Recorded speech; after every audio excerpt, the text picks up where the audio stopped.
আপনি কি ভেবেছেন আপনার নামাজ দিয়ে আপনি জান্নাতে যাবেন?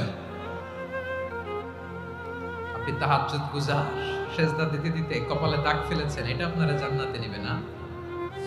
আপনি এলাকার সবচেয়ে বড় হাতেম তাই দানশীল, এই দানের ভরসায় বসে আছেন। কুশ্চিন কালো ভাব। আমাদের নামাজ, আমাদের রোজা, আমাদের ইবাদত, এগুলোকে মিজানের পাল্লায় উঠালে কোনো ওজনই হবে না। তবে আমাদের একটা কৌশল জানা আছে, আমরা আল্লাহর রহমতের ভিখারি। আমরা সেদিন আগেই গুনার স্বীকৃতি দিয়ে দেব।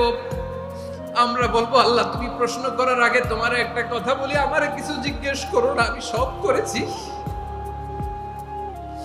এমন কোন পাপ নাই যে পাপ আমারে দিয়ে হয় নাই। তোমার রহমত দিয়ে তুমি জান্নাতে পাঠাবা, তোমার দয়ায় জান্নাতে যেতে চাই, আমল দিয়ে না। পারবেন বলতে?